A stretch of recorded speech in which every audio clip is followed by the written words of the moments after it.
We are often asked about visas to get into the United States to come here and live and work. There are a few visas that will allow this. I would like to start with the B1-B2. This is a visa that if you have bought a property here in Florida or other places in the USA, you actually are allowed to apply for this visa. You would go to the US Embassy, and one of the questions they would be asking you is, why do you want to come and stay and live in the USA? Well, you must have a property here, and one of the quick answers would be, well, I have a property and I would like the opportunity to stay in my home for up to 6 months a year. That's 180 days multi-entry, and this is a B2. It goes also along with a B1, which allows you to then do business over here, not work and not to be paid in the USA, but to actually do a bit of business. They will ask more questions about the business and they will want a lot more paperwork. So that is your B1 and your B2, allowing up to 180 days in any 1 year on multi-entry. The next visa is your E2. The E2 is you would be asked to buy an existing business in Florida, and the business would really have to be at least 100,000, at least.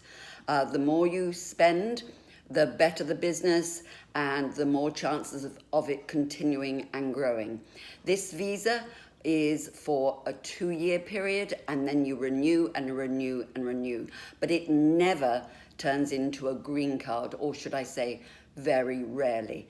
Now, if you do the E2, once you have it, you have to show 2 years of tax returns before you can even get any financial support, so you wouldn't be able to buy a property. So if anyone is thinking about coming here to work with their own business that they buy, first look into getting the mortgage and buying your property, because the business has to be bought with cash, and then you have to show 2 years tax return before you can move forward.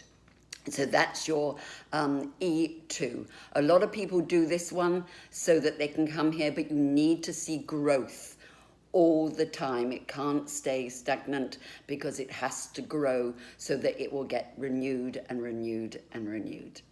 The next one is the L1. The L1 is where you have to have an existing business in the country that you come from. And as I'm from the UK, I will use that as an example. You have a business, maybe a limited liability business that has been running really for the minimum of 2 years. You then can buy a sister business. You have to have premises, and then you have to run it as an executor. You cannot run it as a manager. So you are running your UK office and your new office in the United States. This eventually will turn into a green card. So you have to employ staff, and this is the only way that you can really get a green card on the L1 visa. And it takes time and due diligence. Don't rush anything, dot every I, cross every T, and this one can be very, very successful. The other one is your EB5. This is like the investment visa, and you would have to invest the minimum of 500 to $1 million US. And this will be taken into the government or into the investment pot, and they will decide where it's going to go, either locally or somewhere else in the USA. Now, this one is slightly more risky because you have no control over that money. But they are your visas that can get you into the USA for maybe 180 days to come stay in your beautiful home that you've bought, or on an E2, so that you have a business, you buy a business and you get to live and work here and it renews all the time, or an L1 where you have an existing limited liability company and you have to be an executor for this one. and then your EB5, which is your investment.